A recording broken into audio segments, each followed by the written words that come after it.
안타까웠던 사건인 춘천 의암호 선박 전복 사고 이야기를 좀 해보려고 합니다. 아니 인공수초섬이 거기 왜 있어?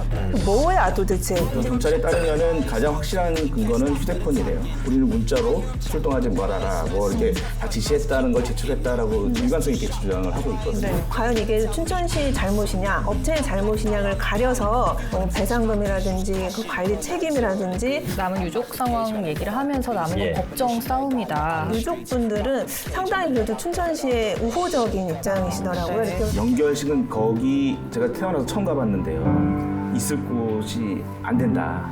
그러니까 너무 슬퍼요. 뭐 인공수초섬이 뭐길래 그 떠내려가게 내비둬야지. 이런 건 좀 상황 판단을 잘못한 거 아니냐. 전국 지자체 공무원들이 수시로 이런 위기에 노출될 가능성이 크다. 시장이 뭐든 책임지고 사퇴하라. 불필요한 인공수초였다. 인공수초 굳이 거기에다가 설치를 했었어야 했냐.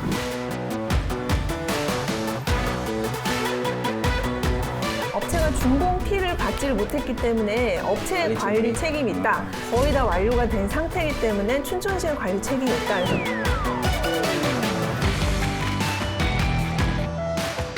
춘천시장 책임론이 막 대두되는 이유 중에 하나는 소비 대응을 조금 잘못했다.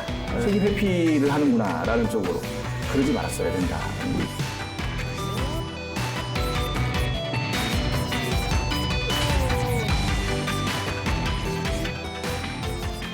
나온 취재 기자들의 뒷이야기 오랜만에 이무원 선배님과 정별린 변호사님 이렇게 한 시간에 모이셨습니다. 반갑습니다.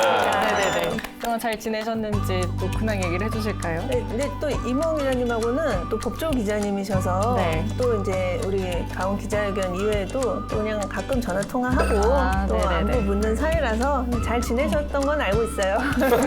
그리고 뭐 아시겠지만 의암호하고 태풍에다가 뭐 집중 후에 정말 재난재해가 올 여름에 너무 많았어가지고 정말 정신없던 그런 시기였던 것 같아요.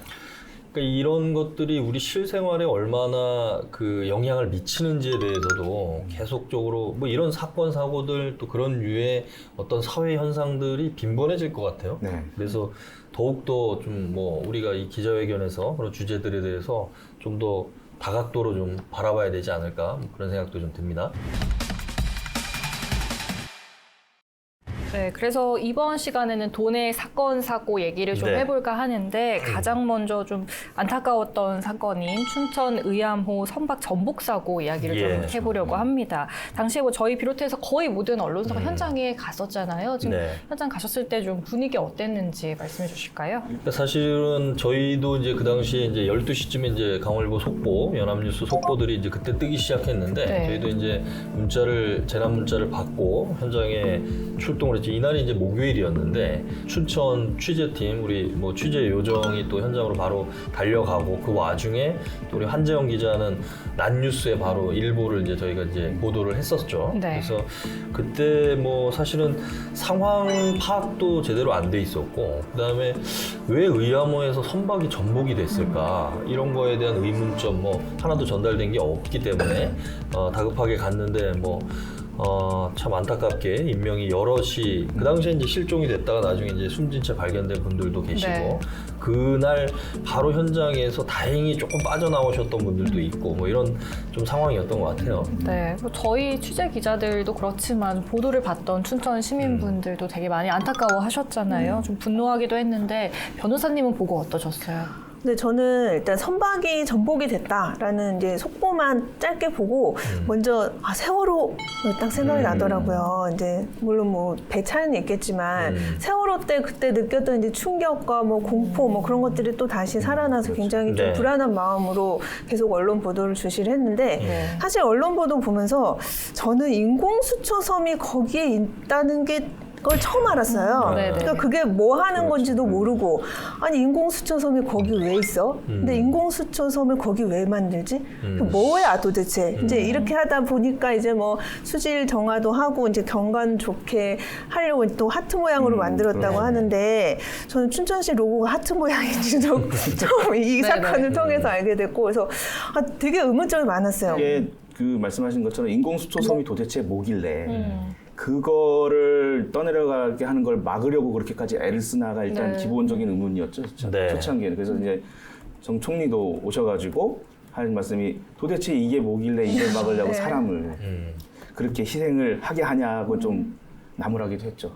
결국은 이것도 기후변화하고 연결이 되는 거예요. 왜냐하면 장마가 그렇게 오랫동안 왔었고 북한강 상류에 워낙 많은 비가 내리다 보니까 네. 그 당시 소양강 댐 비롯해서 뭐 북한강 수계 댐들도 수문을 다 방류하고 왜냐하면 상류 쪽에서 비가 많이 내리면 댐이 담을 수 있는 저장 공간이 한계가 있잖아요. 네. 뭐 이게 여유를 둬야지만 또 다른 비가 왔을 때 그걸 견딜 수가 있기 때문에 그 당시 소양강 댐이나 의암 댐이나 뭐 춘천 댐이나 다들 방류가 시작이 됐어요. 그러니까 댐들의 방류가 시작된다는 건 뭐냐면 한꺼번에 물이 본물 터지듯이 쫙 밀려가거든요. 그러니까 물살도 되게 빠른 거고 물의 양도 많이 늘었고 그런 상황에서 지금 이제 고박이라는 용어를 많이 언론에서 많이 쓰는데 그러니까 고정화시키는 어떤 작업 뭐 이런 용어인 것 같아요. 네. 그 작업을 하면서 이제 안타까운 사고가 발생했다 이렇게 볼 수 있을 것 같습니다. 네, 이게 지금 뭐 전 국민의 관심이 큰 만큼 예. 지금 수사 진행 상황에 대해서도 많은 분들이 좀 관심을 갖고 있잖아요. 예. 좀 최근에 이제 춘천시청 공무원과 수초섬 업체 관계자가 입건이 됐잖아요. 좀 예. 어떻게 진행되고 있는지 말씀해 주시죠. 그게 일단은 이번 희생자 중에 한 분은 담당 공무원이 있잖아요. 예. 네. 공무원이 있는데 그 공무원에게 과연 지시를 내려서 그 수초성 고정 작업이 시작됐느냐 안 됐느냐가 이제 핵심인 거죠. 네. 만약에 지시를 명확하게 내렸는데 지시에 따라서 움직인 거라면은 이것은 업무상 과실치사에 고의가 있다라고 네. 결론이 날 수 있으니 그 부분에 초점을 맞춰가지고 경찰은 지금 2차례에 걸쳐서 압수수색을 해가지고 네. 그 자료를 확보를 했고요. 그 경찰에 따르면은 가장 확실한 근거는 휴대폰이래요. 그러니까 휴대폰 상에 남아 있는 그 통화 내용이나 문자나 SNS를 봤을 때 이것은 지시를 한 것이다라고 볼 수 있다라고 하면은 이제 기소 의견으로 송치를 하겠죠. 이제 아직도 수사 진행 중인데 계속 물어보면은 그 전가의 보도라고 하죠. 피해 사실 공표죄로 공표. 인해서 예. 수사 진행 중인 상황은 말할 수 없다라고 하는 입장이지만 워낙에 관심이 크다 보니까 일부는 조금씩 어느 정도까지는 됐다. 네. 뭐 추석 전후 이때는 나올 수 있지 않을까 생각한다. 뭐 이렇게 얘기를 해요. 10명 이상이 피의자로 전환이 됐다고 한다는 거는 어느 정도 이거는 혐의가 좀 윤곽이 잡히고 있지 않느냐 이렇게 지금 예상을 하고 있는 상태입니다. 네. 그 말씀해주신 것처럼 그날 폭우도 쏟아지고 그 댐을 방류해가지고 그런 위험한 상황에서 그렇게 많은 선박이 투입이 됐던 이유가 무엇인가? 그러니까 왜 이렇게 많은 선박이 투입됐는지를 파악하는 게 이번 사건의 좀 핵심이라고 볼 수가 있을까요? 예, 결국은 지금 이제 사고가 발생한 원인과 과정을 규명하는 게 이제 1순위고 네. 그 과정 속에서 정당한 업무 집행이 있었는지 또는 무리하게 작업에 투입된 과정은 왜 일어난 건지 뭐 이런 거에 대한 춘천시와 그다음에 그 수초선 관리 업체 이 두 가지 간의 그 경위에 대해서 밝히는 게 이제 급선무일 것 같고요. 그런 것들이 이제 경찰 수사를 거쳐서 재판에서 어느 정도 윤곽이 나오면 그 다음에 책임 소재에 대한 유무가 가려질 거고 거기에 따라서 뭐 보상 얘기가 이제 나올 수밖에 없죠. 그래서 사망하신 분들이 있기 때문에 제가 좀 궁금한 거는 이제 우리가 경찰에서 지금 혐의점을 두고 있는 부분이 업무상 과실치사예요. 네. 그래서 이 부분에 대해서는 변호사님 업무상 과실치사가 어떤 내용인지 좀 간단하게. 일단 과실, 그러니까 당연히 기울여야 할 주의를 기울이지 못해서 과실로 인해서 사고가 발생을 했을 때는 거기에 대해서 형사 책임을 집니다. 그런데 이 사건의 경우에는 이제 업무와 관련된 상황이기 때문에 업무상 과실치사가 지금 혐의점으로 지금 되어 있고요. 만약에 이렇게 폭우가 쏟아지고 수문을 열어서 정말 이 사고가 날 것 같은 경우에도 가서 빨리 뭐 막아라, 이거를 수초섬을 이쪽으로 옮겨라, 뭐 이런 식으로 지시가 됐다면 당연히 기울였어야 할 주의를 기울이지 못한 과실이 발생을 하는 거죠. 그래서 과실이 있다면 이제 형사처벌을 면키는 어려울 것 같고요. 그래서 이게 이제 과실이 있다고 인정이 되면은 민사상 손해배상 청구 소송에도 영향을 미칩니다. 현재 그 춘천시에서 업체 상대로 민사 소송을 예정을 하고 네. 현재 가압류까지 진행을 한 상태로 알고 있어요. 그러니까 이제 가압류라는 거는 소송하기 전에 소송이 거의 한 뭐 1년, 2년 걸리면 그 사이에 재산을 다 빼돌려 버리면 나중에 판결 받아도 집행을 못 하잖아요. 그래서 춘천시에서 최근에 업체 소유의 부동산을 상대로 부동산 가압류를 했고요. 이제 법원에서 가압류 결정까지 받아줘서 이제 가압류가 된 상태입니다. 나중에 이제 법원에 가서 과연 이게 춘천시 잘못이냐, 업체의 잘못이냐를 가려서 만약에 업체의 잘못이라고 법원 판단이 나면 추후에 이제 뭐 배상금이라든지 그 관리 책임이라든지 또 보상금 그런 부분에 대해서까지도 업체 재산에 집행을 해서 보전을 받을 수 있는 거죠. 그 얘기만 들어본다면은 춘천시는 일단 우리는 책임이 없다라는 걸로 지금 확실하게 네. 생각한 거네요. 그러니까 지시를 하지 않았다. 왜냐하면 사고 초기부터 시장도 그렇고 뭐 담당 과장이나 계장이나 그렇고 우리는 문자로 출동하지 말아라 뭐 이렇게 다 지시했다는 걸 제출했다라고 일관성 있게 주장을 하고 있거든요. 네. 그렇기 때문에 우리 책임이 아닐 것이고 그렇다면 이 사고의 책임은 업체에 있다는 걸로 간주를 하고 이제 네. 가압류를 신청한 것이네요. 춘천시에서는 또 더불어서 이 수초섬, 그러니까 민사소송 같은 경우에는 작업 지시를 누가 했느냐보다는 이 수초섬을 관리하는 책임이 누구에게 있냐가 더 이제 더 핵심 쟁점이 될 텐데 춘천시에서는 아직 업체가 준공 피를 받지를 못했기 때문에 업체의 관리 책임이 있다.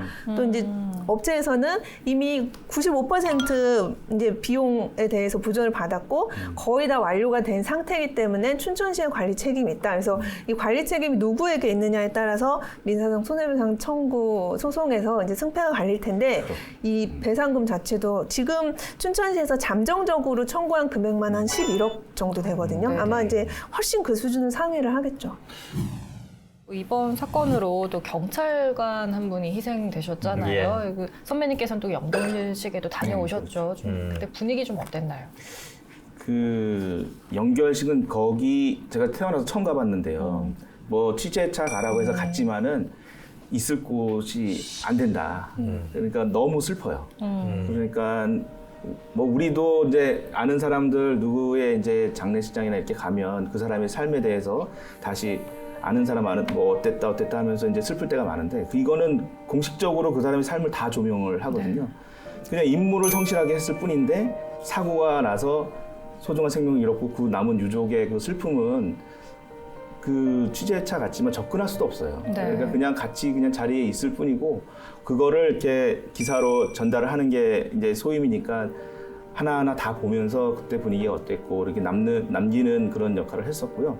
그 이후에 우리 춘천시청의 공무원 연결식도 있었고 이후에 또 우리 기간제 근로자들의 연결식도 있었는데 못 갔어요. 안 간 것도 있지만 하여튼 가면 너무 슬픈 게 뻔하고 네. 그래서 그냥 이렇게 드러나는 기사만 봤는데 정말 다시는 일어나서는 안 돼. 그런 일이라고 생각이 듭니다. 그 이번 사건을 잘 좀 경찰 내의 분위기도 좀 많이 다를 것 같아요. 경찰은 사실 이 경찰이 희생됐고 이 사고 과정에 경찰이 희생됐다는 것 때문에 이게 상당히 기민하게 움직일 것 같았다는 게 일단 느꼈고요. 네. 그런 분위기를 느꼈는데 설령 경찰이 아니더라도 이 사고 자체는 너무나 이례적이고 네. 수문이 열렸는데 글로 빨려 들어가서 이런 사고는 태어나서 처음 들었거든요. 우리 경찰이 희생됐으니까 제대로 해보자 이런 것보다는 사고 자체에 워낙 집중한 게 아닌가 이렇게 싶습니다. 춘천 경찰서에서 저 그 무렵에 조사 일정이 있었던 사건이 있는데 네. 형사과에서 그 의아무 사고 이외의 모든 다른 조사 일정 올 스톱이 됐어요. 그래서 저는 이제 그날 그 무렵에 피해자 조사할 때 이제 변호인 동석을 하기로 예정이 되어 있었는데 전화가 왔어요. 형사과에서. 그래서 지금 이게 지금 난리가 났다. 저희가 지금 할 수가 없으니 이 조사 일정 다음으로 미루자 했는데 아직까지 일정을 못 잡고 있거든요. 그래서 경찰에서도 경찰관도 이제 사망을 했고 워낙 큰 사건이다 보니까 근데 또 다들 이제 작업 지시 안 했다고 다 부인하는 상황이라 경찰 입장에서는 춘천시 고위 공무원을 누구든 하나 엮어야 되지 않나 네, 그런 좀 분위기가 아닌가 싶기도 하더라고요. 그 정세균 국무총리도 그날 이제 현장에 바로 와서 현장 점검을 하면서 뭐 여러 가지 언론 인터뷰도 했었는데 뭐 인공 수초섬이 뭐길래 그 떠내려가게 내비둬야지 이런 건 좀 상황 판단 잘못한 거 아니냐 그러면서 한마디 덧붙인 거를 보면 소방이나 경찰뿐만 아니라 전국 지자체 공무원들이 수시로 이런 위기에 노출될 가능성이 크다. 단단히 정부 차원에서도 이런 부분들을 챙기고 대비해야 된다. 이런 얘기를 이제 하셨어요.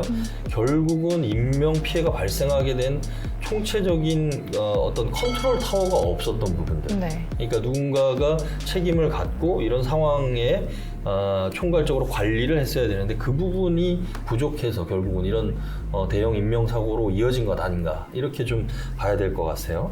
또 이런 상황에서 또 마지막 실종자 가족은 수색 네. 중단을 요청을 했죠. 이거 좀 예. 쉽지 않은 결정이었을 것 같습니다. 그래서 뭐 일부 언론에서는 지금 이제 남은 유족 상황 얘기를 하면서 남은 예. 건 법정 싸움이다 하면서 기간제 근로자 보상 문제 얘기를 하던데요. 이런 네. 건 좀 어떻게 진행된다고 보세요? 네, 사실 그 얼마 전에 업체 측 유족분 중에 한 분이 상담을 오셨어요. 그래서 업체에 대해서도 춘천시에서 이제 이런 근거 규정은 없어요. 네. 기간제 근로자분이나 업체에서 사고를 당하신 분에 대해서 춘천시에서 보상금을 지급해줄 근거 규정이 없거든요. 근데 춘천시에서 일단은 업체 직원분들뿐만 아니라 기간제 근로자분들까지도 일단 보상을 해주겠다. 네. 그런데 근거 규정이 없으니 조례를 만들자. 그래서 네네. 조례를 만들어서 이제 그 조례를 통해서 근거로 해서 보상을 지급을 해주자라고 일단 춘천시에서 이제 이야기를 들었다는 얘기를 듣고 오셨고, 이제 이 업체 유족분들이 궁금하셨던 거는 과연 그럼 보상금을 얼마나 받을 수 있을 것이냐.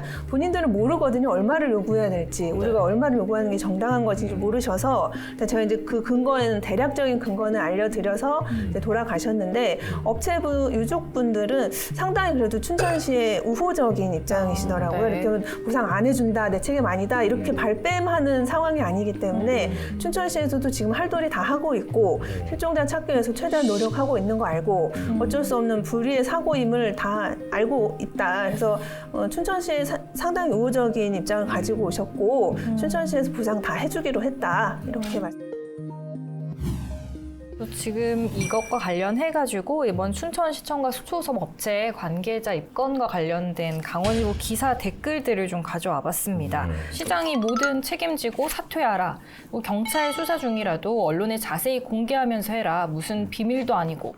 몸통은 놔두고 꼬리 자르기식 아닌가? 뭐 이런 댓글들이 달렸습니다. 그 이외에도 뭐 불필요한 인공수초였다. 인공수초 굳이 거기에다가 설치를 했었어야 했냐? 뭐 이런 댓글들이 좀 많았어요. 뭐 주로 이제 춘천시장 책임, 불필요한 인공수초 이런 얘기가 많이 나왔는데 좀 어떻게 보세요? 사실 임원 기자님하고는 아까 얘기를 했지만 인공수초섬 설치하는데 또 이제 그만한 또 필요도 있었던 것 같긴 네, 하고 또 춘천시장이 과연 이제 책임을 져야 되느냐 그 부분이 향후 이제 또 법적으로 밝혀져야 될 부분이라서 좀 조심스럽기는 해요. 제가 생각할 때는 이 정도까지 이렇게 춘천시장 책임론이 막 대두되는 이유 중에 하나는 초기에 춘천시에서 사고 당시 직후에 초기 대응을 조금 잘못했다라는 게 제 생각이에요. 네. 왜냐하면 그 당시 인터뷰 브리핑을 통해서 우리가 책임 있는 거 있으면은 책임질 일 있으면 지겠다 이렇게 나왔어야 되는데 우리는 작업 지시를 절대 하지 않았다라는 식으로 대응을 했어요. 회피하는 것처럼. 그러니까 언론사로서 봤을 때는 이거 하나